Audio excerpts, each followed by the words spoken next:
And welcome back to Scholastically Natalie, where we talk about books, writing, reading, D&D, and sometimes other things.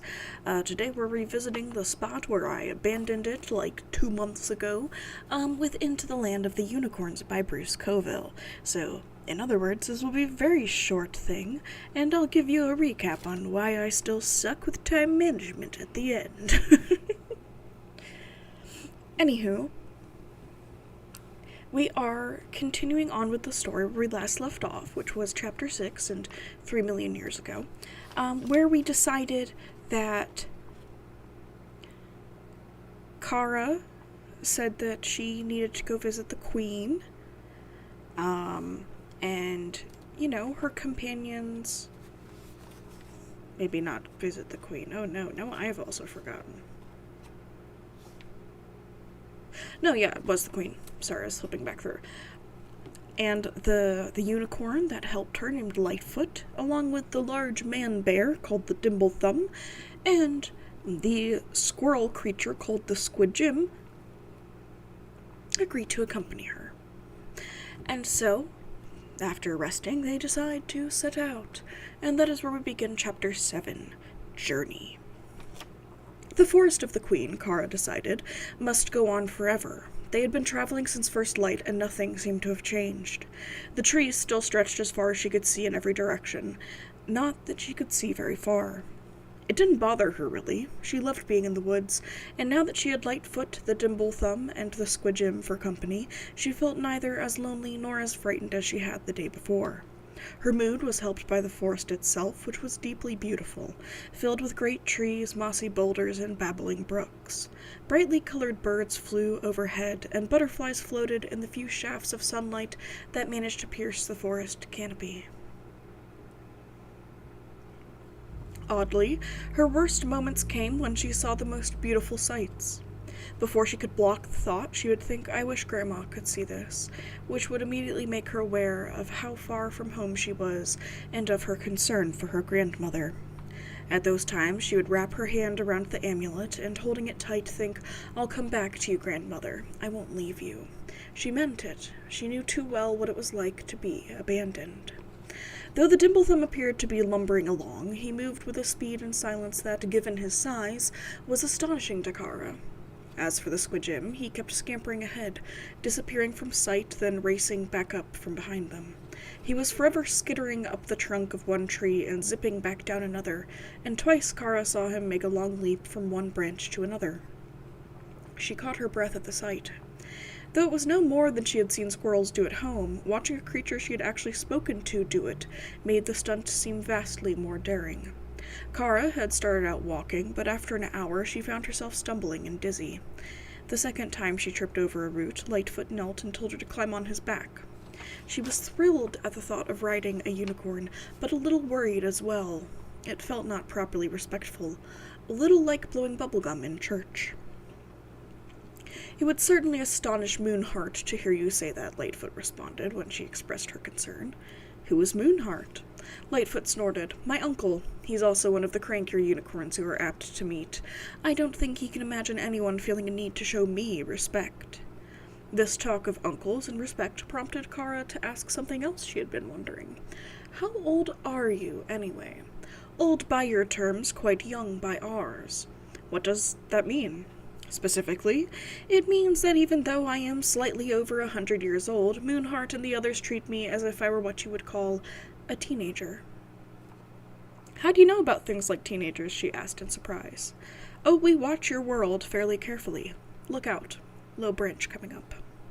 Kara ducked as they passed under the branch. Her long red hair spilled forward so that it draped across Lightfoot's shoulder, looking like wine on white silk.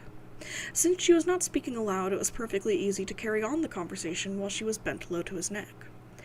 "How do you watch our world?" she asked. "And why?" "You make us nervous," he replied. "The unicorn hunters, who drove us from Earth to begin with, have not forgotten us. They are forever trying to find a way to come here. That is one reason the amulets are so dangerous." "There are still people on Earth who hunt unicorns?" she asked in surprise. "I thought everyone believed you were imaginary." She blushed, wondering if she had insulted him. "That's what we would like them to think," he replied. "But there are some who know the truth. Some friends, some enemies.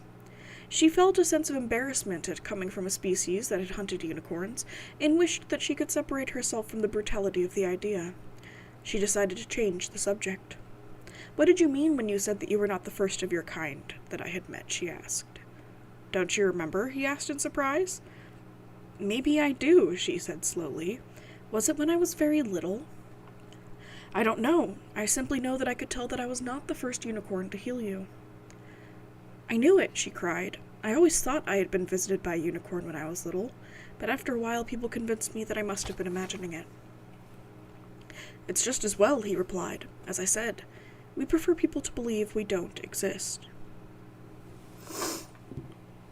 She had more questions, but just then their path led them by a narrow waterfall that wavered down the face of a cliff towering at least 1,000 feet above them. At the base of the fall was a pool from which ran a stream that crossed their path. "Hold on tight," said Lightfoot. Before Kara had a chance to ask why, he started to run, then leaped nimbly over the stream. The Dimblethumb splashed through, grumbling to himself as he went. The Squidgum crossed by climbing a tree and leaping from its branches to those of a tree on the other side. A clearing bordered the pool on this side of the stream, and they decided to stop for a rest.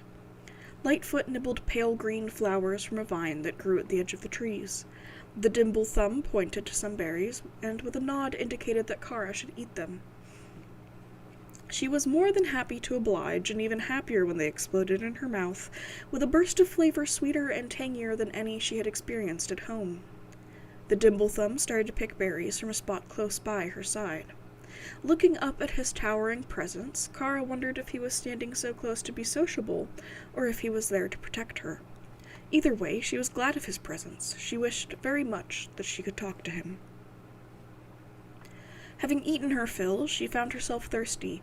She looked at the stream, wondering if it was safe to drink from it.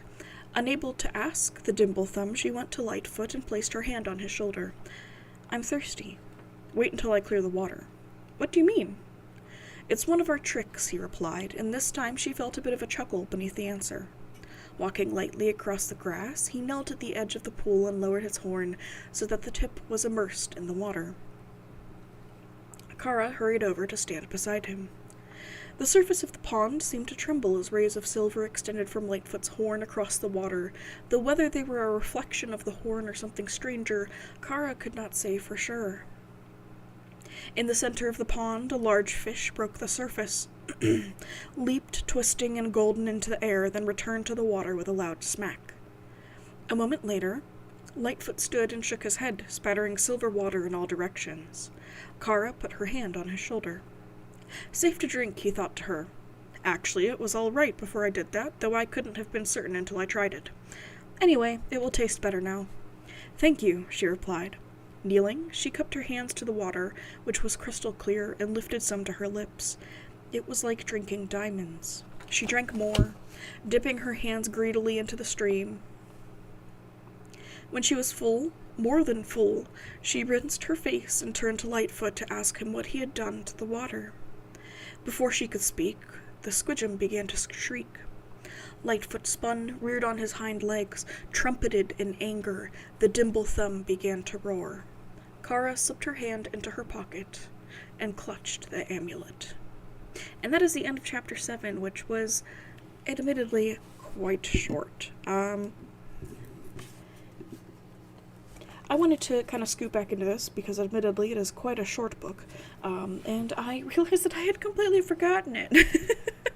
I got a little distracted by some other stuff, and just wanted to let you know that I will be putting more effort into becoming a good human and posting more frequently. I keep losing track of time and being a little bit dead towards the end of the week, although this one is mostly my own fault because I bought an iPad off of my friend and just became really absorbed into drawing on it for a while, which has been quite nice. I was doodling some silly penguin sketches and then decided to upload them onto Redbubble to sell as stickers, so that should be fun. And goodness, I'm tired now. This past weekend was a bit of a rush. I was going to make something extra, but then I got 5 hours of sleep on Friday night. I went to help my friend move, played D&D in my friend's house that's filled with cats, and I hadn't been to her house in a while. So then I just got smacked in the face with allergies and tiredness the next day, and I slept for pretty much the entire day. I woke up at 2. I got up and did some stuff, and then I couldn't stay awake by 5. And then I was like up again at 9. And then I went to bed at 4. So I don't know how much time that totaled with me being awake, but it did not feel like a lot. I was absolutely knocked out. But it was fun. My friend was moving to Columbus, so we got to go to the IKEA there, which was fun and exciting, and I bought some things that I needed, despite the fact that I was trying to save money and not spend a lot of money, but I am an impulse shopper, and also a lot of the things I could use, so it wasn't all bad, mostly because, this is gonna sound so dumb, so I was looking for a tray to put in my fridge. Now, the real question, of course, is, Natalie, why do you need a tray? So I have milk. And like all milk, it'll like dry around the edges of like the ring where the cap goes on, you know, the usual. But what happens is, because I have like a container underneath where I keep my milk on the second shelf below it, it'll like fall whenever I move my milk and like get all over it, and like that feels gross to me, and I really don't want the things in that tray covered in dried milk bits, because that's gross. So I was looking for a tray to fit in my fridge, and luckily, while we were at IKEA, I found one for like $2 or $3. It's clear, so it's not going to color the rest of my fridge or like block the light, and it fits sideways, and that is perfect. Like, I don't keep that much stuff in my fridge. And I got a shoe tray, which I didn't think I needed until winter, and I was like, I really don't want to keep putting my soggy shoes on my carpet. That feels like a very bad thing. So that was nice, and I found this really cute pillow that's shaped like a double-decker bus for my mom, because she likes England, and I thought that was really cute. And plus, we went to the fanciest Aldi's I've ever been in. It had high ceilings, which isn't something I think about a lot, but like walking in there was such a different vibe from going into the regular Aldi's near me. The main thing I buy from Aldi's now are those little like cracker stick cheese things. I love them. They're super cheap and they taste amazing, and they don't kill me, knock on wood. So I'm very happy with those. But I bought a crap ton, and it has just made my life so much better. On the other hand, I continued to be an idiot in that I still have to have my microphone in a mug, because I asked on Amazon if there were like replacement mic stands I could get, but nobody answered, so I don't really know what to do. So we're mugging it for now. You're in my flamingo mug. Very fancy. On the other hand, maybe you'll like hear less of like me when I fidget my legs and stuff, hopefully, because it does feel kind of secure. I don't know, guys. Again, if there's any audio issues, let me know if you hear them. You know, I listen to myself, so it's a little less obvious to me, I guess.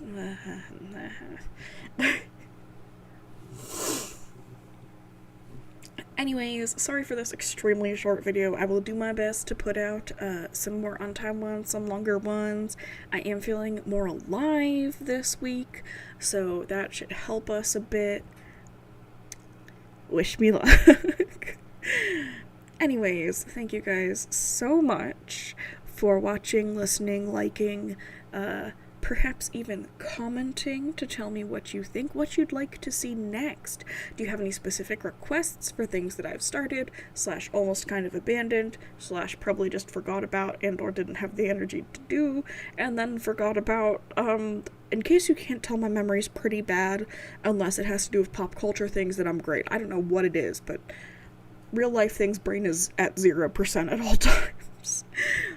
Anywho, oh, that was my ordering from Starbucks voice. Oh, what's happening to me? Anywho, Thank you guys for watching. I hope you have received something from this video. Sorry to sign off twice, but I'm pretty sure I sign off twice in every video because I can't stop talking. Anyways, I hope you do something mildly productive this week, even if that is only ordering a new hair catcher for your tub because the old one wasn't working very well. That's definitely not something I just had to do. I will see you on the next one. Scholastically Natalie is out.